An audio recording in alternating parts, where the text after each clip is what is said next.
आजिर यही संबर्धना सभार मुख्य आकर्षण जदिओ एपर्यंत पहुंची ना उभय नेता तथापि मंचासीन आमर वरिष्ठ कर्मकर्ता माने एवं सम्मुखरे उपस्थित भारतीय जनता पार्टी द्वारा अनुप्राणित समस्त कर्मी एवं माँ भौणी एवं भाई माने जो मानक द्वारा आज आम संबर्धना सभा उत्सव परिवार सौभाग्य लाभ करिछु। दीर्घ 25 वर्ष काल पर्यंत आम यहीपरि हाहुताश मध्य आम समय अतिबाहित होउतिला।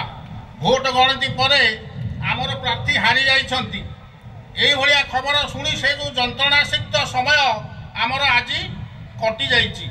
आमे आज आम अंचल विधायक एवं सांसद तथा सरकार मध्य पाई अतिमात्रा उल्लसित हेचु। जाहु जे आम दीर्घ 25 वर्ष रो दुखर अंत घटी। यापरे आमर सरकार आमर विधायक एवं आमर सांसद आम अंचल पाई की प्रकार उन्नति करिवे एवं आम मानकर की प्रकार साहाय्य नेबे से सब देखा बाकी रहा। एवं आम अंचल कर्मकर्ता माने जो दाबी पत्र दवापाई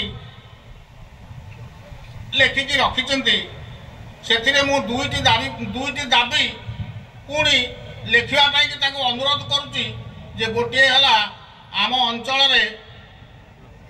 उठा जलसेचन द्वारा पानी पंप चला जाउची एवं प्रतिवर्ष इलेक्ट्रिक बिल चाषी माने दे न पारिबा द्वारा अनेक पंप बंद होगी रही। ये दाबी आमर गोटे दाबी है जे आम अंचल 42 मौजा अंचल इलेक्ट्रिक बिल संपूर्ण छाड़ करा जाऊ। जेते पानी पंप रही चाषपाई सबू पंप इलेक्ट्रिक बिल छाड़ करा जाऊ। द्वितीय कथा आ गोटे मुझे जे पूर्वर भाई जड़े कहले आलू चाषपाई आमर कोल्ड स्टोर बंद होती आलू चाष हो पार किंतु आम अंचल गोटे मुख्य समस्या हूँ माकड़।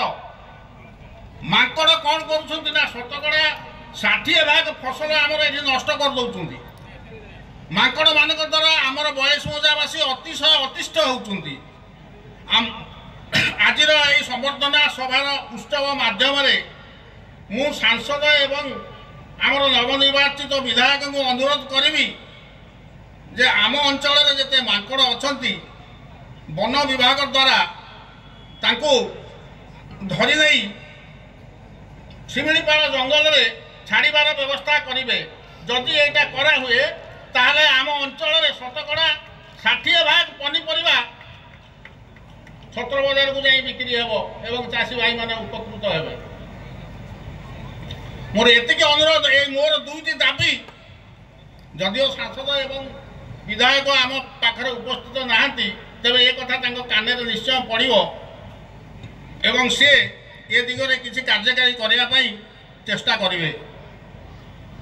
आउ कौन बा कहबी दीर्घ 25 वर्ष काल आम मानकर जो जंत्रणासिक्त समय कटिची माने कहले आखिर लुह बढ़ी आसूची। जो भाई जंत्रणा आम मैंने भोगीचु तार एक प्रकार अंत घटी एवं से समय चली जाइए।